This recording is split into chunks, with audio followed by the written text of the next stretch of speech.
ఎంత చదువుకున్నా ఏ వృత్తిలున్నా ఇంకా చదువుకోవాలి, చదువు అనేది ముఖ్యమని చెప్పి తెలంగాణ రాష్ట్రంలో ఉన్న యువకులకి ఒక మెసేజ్ ఇచ్చే ప్రయత్నం గౌరవ ముఖ్యమంత్రి రేవంత్ రెడ్డి గారు హార్వర్డ్ యూనివర్సిటీకి వెళ్ళి విద్య అనేది అతి ముఖ్యమైనది, అది ఎవరికన్నా అవసరమని ఒక మెసేజ్ని ఈరోజు ఇచ్చే ప్రయత్నం చేశారు.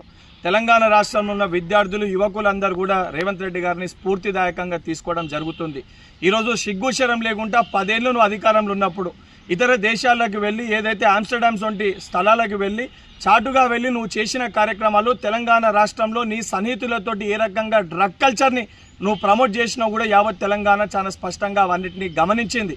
ఈరోజు ఆ డ్రగ్స్ని ఎరాటికేట్ చేయడానికి స్పోర్ట్స్ని ప్రమోట్ చేయాలని చెప్పి మెస్సీ తోటి ఫుట్బాల్ ఆడితే రేవంత్ రెడ్డి గారు దాన్ని కూడా ఎగ్దేవా చేసినట్టు మాట్లాడినావు. మీ అయ్యని ముడితే తెలంగాణ అస్తిత్వం ముట్టినట్టు అని మాట్లాడుతున్నావు. 10 ఏళ్ళు మీరు అధికారంలో ఉన్నప్పుడు మీ స్వార్థ ప్రయోజనాల కోసం తెలంగాణ రాష్ట్రాన్ని మీరు ఆగం చేశారు. ఈరోజు తెలంగాణ యువకులకి బాధ్యతతోటి ఒక స్పష్టమైన దృష్టి ఉండాలి, చదువు పట్ల బాధ్యత ఉండాలని ఒక మెసేజ్ని ముఖ్యమంత్రి గారు ఇస్తుంటే సిగ్గుశరం లేకుండా మాట్లాడుతున్నావు. హిమాలయాలకు వెళ్ళి పసరు దాకి అసొంటి వ్యవహారాలు బహుశా నువ్వు మీ అయ్యా చేసిర్రేమో నీకున్న డ్రగ్స్ అలవాట్లకి. ఇప్పటికన్నా ఇసొంటి పిచ్చి పిచ్చి మాటలు మాట్లాడి ఆపి బుద్ధి తెచ్చుకోవాలని చెప్పి కల్వకుంట్ల తారక రామారావుకి సూచిస్తున్నా.